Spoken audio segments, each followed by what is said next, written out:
What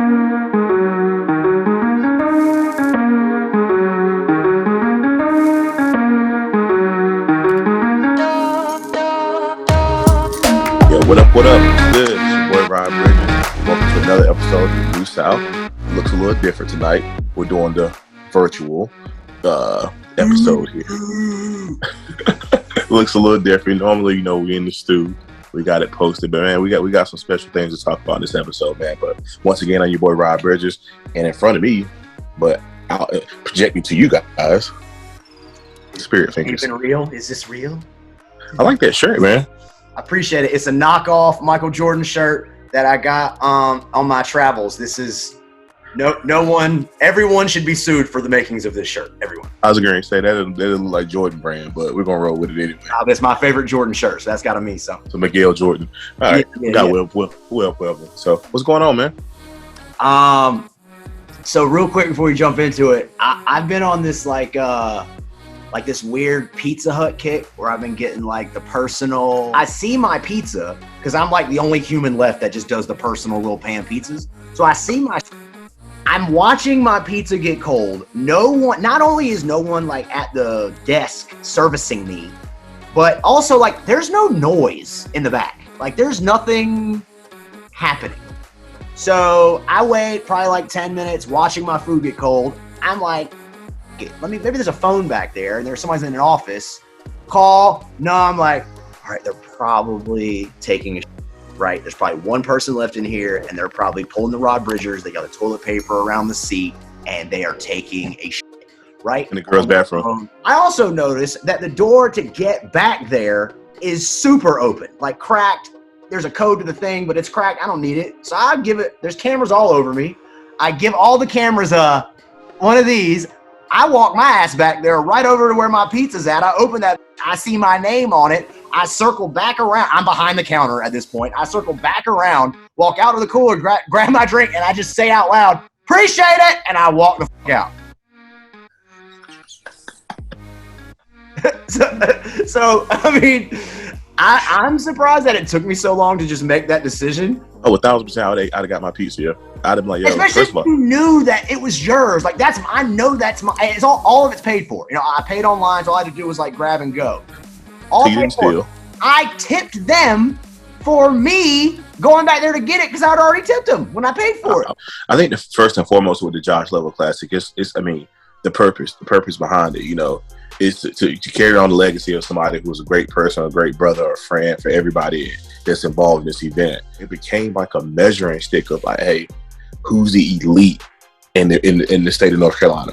If you consider yourself elite, you're playing in this game, and guys like look at this almost. It's crazy as it sounds. Guys look at this almost like a McDonald's invitation. Like you did get invited to a Josh Level Classic. That was a big honor. Each one of these guys that play the game, at least some part of you has to care about your legacy. And if you were Josh, if you were headed somewhere in life and you were working your butt off to get there and all of a sudden now you're not here anymore, I think anybody that lives, cares about something and lives for something on this earth during this life is going to care about how their name is carried on in the future. Without us as a whole, like the community, and without the event itself, like it would be easy for Josh's name to kind of fade, and no player would want that for themselves or somebody that they know. So it's like this is a chance for the players to play for themselves, but in light of another energy that's no longer with us. And for us, it's like the chance to promote something that matters more than anything. What are some memorable highlights that you would want them to see to get a feel for the energy in the building? I mean, the first one obviously got to be Ian Steele and Brandon Huffman. That's got to be the one that you show everybody. Like, listen, this is the atmosphere. This is like the environment, man.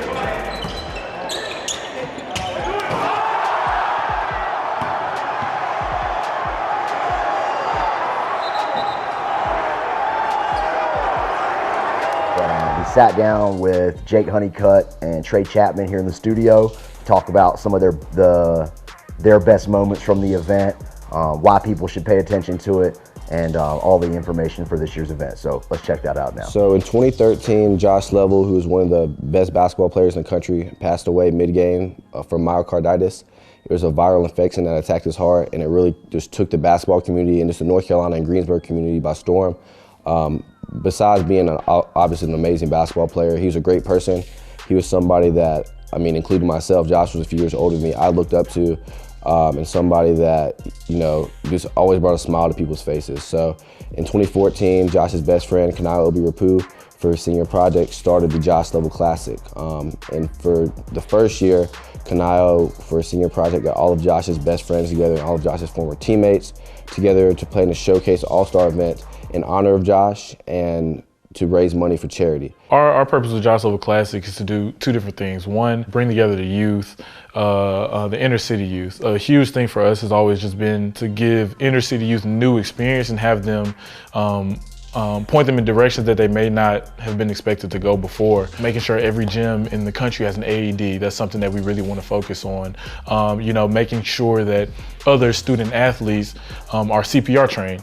You know, certain things like that. Those are things that we really want to focus on, really want to push and become, you know, have people become more knowledgeable about.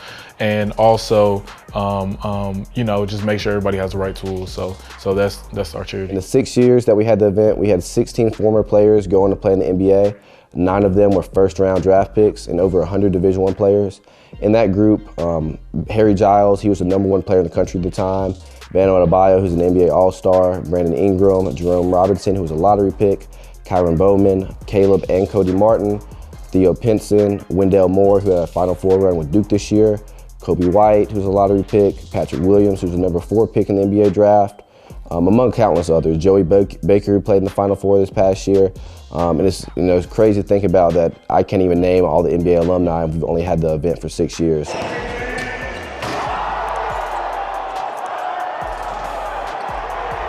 Ian Steer, Windmill, and Brandon Huffman was a huge one. You know, I hate to call out Huff because we're both Carolina guys, but it is what it is. He really just turned that event up, and that was my first year. Me and Reggie kind of co-directed that event together and essentially started that game from scratch. And so for him to come over and have that viral moment in his first game, or in our first time doing it, was awesome. Seeing that game in 2015 when I was still in high school with Dennis Smith Jr. and Harry Giles on the court together, the #4 and #1 player in the country playing together on the court in Greensboro, North Carolina was insane to watch, the show they put on. And then additionally, Kobe White getting into it with Kobe Langley in the 2018 Josh Level Classic was really, really cool to see. I think Kobe scored 40 points that game. And then the following year, El Ellis, who's now at Louisville, set the event scoring record with 41 points. It's very much so a community-based event, and each year when we put it on, we think about the community first. We want people to come to the game, we want them to have fun, we want to see great talent, but just celebrate, you know, just the opportunity for everybody to be in the same gym, everybody to kind of, you know, hang out together and just see good basketball, you know what I mean? It's fun, it's a fun environment, people are jumping around and moving around, it's not everybody just sitting in their seats boring, you know what I mean? It's an extremely fun environment. You're literally donating to a charity. All of our money goes back to the Smile for Josh Foundation. And for us, you're honoring somebody that was an amazing person. Josh left an impact and an imprint on everybody he was around in his everyday life, and you're supporting him, you're supporting his family, and you're supporting the Smile for Josh Foundation. We're gonna make sure it's entertaining for everybody there to watch, whether it's kids, teenagers, grown people. It's something there for everybody. We'll have vendors there, we'll have obviously a high-level talent. We'll have halftime shows. Everything that you want in an event we'll have, and we're really excited to bring it to you all. All right, guys. So that was another episode of the New South Show, the quarantine edition. Once again, I'm your guy, Rod Bridges. We got Webb Wellman. Listen, be sure to follow all our pages here, YouTube, IG, Twitter. We're on Facebook, too, but we don't do much up there. But we're going to get a little active up there, man. But we appreciate y'all. You know, all the links are in the bios and the descriptions. Check them out. I'm finna go put this lavender oil on my wife and see if I can make something shake. You know what I'm saying? So, see you next week.